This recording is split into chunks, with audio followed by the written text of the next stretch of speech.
बिस्मिल्लाहिर्रहमानिर्रहीम, अस्सलाम वालेकुम। मैं हूं जमशेद खान और आज 16 दिसंबर का दिन है। इस पर हम मुख्तलिफ टॉपिक्स पे बात करेंगे, जिसमें सबसे पहला जो था यहाँ पर सकूत ढाका का जो है वो मौजू है, और जिसमें जो है भारतीय एलिमेंट जो था वो मुलव्वस था, और भारत ने किस तरीके से उसको जो है उस वक्त के जो है मीडिया के थ्रू जो है उसको हाईलाइट किया, किस तरीके से जो है यहाँ पर प्रोपेगेंडा किया गया, किस तरीके से जो है जाली जो है यहाँ पर जो लाशें दिखाई गई थी उस जमाने में, और किस तरह फोटोशॉप की गई थी उस जमाने में। तो यहां पर जो है अगर आप देखें तो उससे जो इफेक्ट था कि यहां पर कई साल गुजरने के बाद वो चीजें हकीकत में नजर आनी शुरू हो गई कि किस तरीके से यहां पर भारत की लॉबी ने और मुख्तलिफ जो आलमी ताकतें थी जो नहीं चाहती थी कि पाकिस्तान के साथ बांग्लादेश रहे, तो उनकी इस यहां पर जो साजिश के जो नताइज थे वो आपने देखे। लेकिन उसके साथ साथ एक जो प्रोपेगेंडा था उस जमाने का, मशहूर तरीन प्रोपेगेंडा था कत्लेआम के हवाले से, वो जो है वो झूठ साबित हुआ। और वहां पर यह बात साबित हुई, मुख्तलिफ जो मुहक्किक थे, मुख्तलिफ तारीखदान थे, उन्होंने इस बात का इनकार किया। अब हम आते हैं यहां पर 16 दिसंबर ही के हवाले से कि 16 दिसंबर 2014 को एक अफसोसनाक वाकया पेश आता है एपीएस में, आर्मी पब्लिक स्कूल पेशावर का वाकया, जिस पर सारे जो मुल्क में जो था यहाँ पर एक इंतहाई गम का और अफसोस का जो है वो इजहार किया गया। हर आंख जो थी वो अश्कबार थी। लेकिन इसके साथ साथ जो है यहाँ पर जो पॉलिटिकल जो यहाँ पर जो क़यादत थी उनको लेकर एक नेशनल एक्शन प्लान जो था वो तरतीब दिया गया, और बदकिस्मती से कई साल गुजरने के बाद भी उसके कई नुकात पर अमल दरामद नहीं हुआ। तमहीदन में ये दो वाकयात मैंने आपको बताए, बांग्लादेश के हवाले से और एपीएस के हवाले से। और अब बात करते हैं मौजूदा जो सियासी सूरत हाल है कि किस तरीके से पाकिस्तान तहरीक इंसाफ वो किरदार अदा कर रही है जो सकूत ढाका के हवाले से भारत ने अदा किया था। मैं बिल्कुल जिम्मेदारी के साथ ये बात कर रहा हूं कि किस तरीके से उस जमाने में भी यहां पर मुबालगा आराई की गई, किस तरीके से जो है वो जाली जो है यहां पर लाशें बना के दिखाई गई, लोगों को मुतनफर किया गया, स्टेट से मुतनफर किया गया, सिक्योरिटी इदारों से मुतनफर किया गया, और एक खास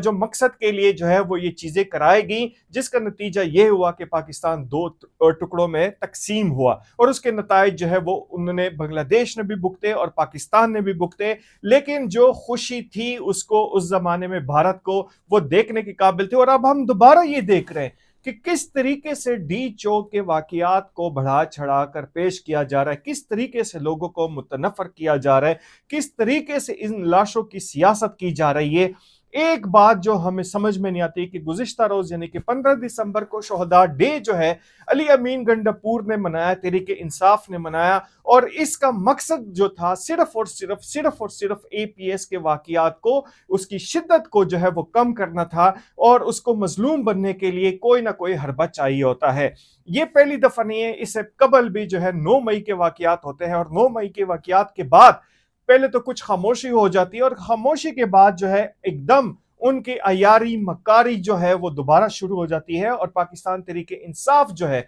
और उसके कारकुन और उसकी क़यादत मिलकर इस साने को जो है यहाँ पर उसका लेवल कम करने, उसकी शिद्दत कम करने के लिए हर मामले को उन्होंने साने का नाम देना शुरू कर दिया। यहां तक होना शुरू कि जी वाशरूम में पानी नहीं है, लोटा नहीं है, तो वो भी सानिया हो गया पाकिस्तान तहरीक इंसाफ के नजर में। और ये होता गया, जब सोशल मीडिया में इनकी क्लास लेनी शुरू कर दी तो थोड़ा सा इससे वो बाज आए। लेकिन अब दोबारा एक ये जो मतलब जितना वो ये गिर चुके हैं, जितना वो गिर चुके हैं, इसकी कोई हद नहीं है कि किस तरीके से यहां पर रियासत पर यलगार करने वाले या रियासत पर हमला करने वाले वो अनासिर को शहादत का रुतबा दिया जा रहा है। आप शहादत के लफ्ज को भी अब जो है मलिया मेट करने के उसमें लगे हुए, आप कहते हो कि मैं एक फौजी अफसर का बैठा रहा हूं, तो बिल्कुल आपको कुछ एहसास होना चाहिए। लेकिन एहसास आप में कब आएगा, आप में शर्म कब आएगी, आप में हया कब आएगी? आपने जिस तरीके से 15 दिसंबर को मनाया, आपने जिस तरह एक जत्थे को यहां पर स्टेट के खिलाफ लेकर आए, और उसके बाद जो है एक मुबालगा आमेज जो है यहां पर प्रोपेगेंडा शुरू किया, उसके नताइज भी आपने देखे। और अब आपने जो दूसरी हरकत की कि किस तरीके से 16 दिसंबर के से पहले एक दिन कबल आपने किस तरीके से अपने जो कारकुनों को, जो जाली शोहदा हैं, उनको जो है एपीएस के वाकयात से मिलाना शुरू कर दिया। यानी कि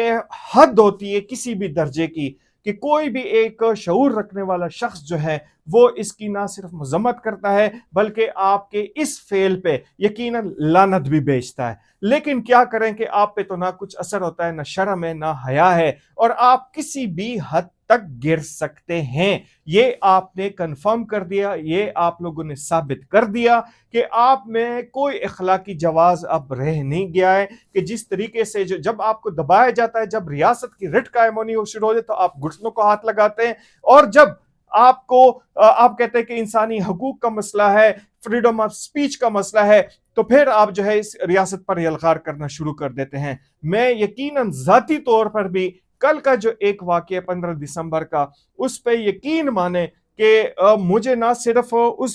कल मुझे टाइम नहीं मिला उस पे वी लॉग करने का, लेकिन अभी जो है मैं इसकी शदीद अल्फाज में मजम्मत करता हूं और इनके कारकुनों से भी कहता हूं कि कोई अवेयरनेस की, कोई शऊर की कोई हद होती है जो आप लोगों में नहीं रही। आप किसी भी हद तक गिर सकते हैं, किसी भी हद तक, और आपसे इसमें बेशर्मी में, बेहयाई में कोई आपसे मुकाबला करने के लिए तैयार भी नहीं है। इजाजत दीजिए, अल्लाह हाफिज।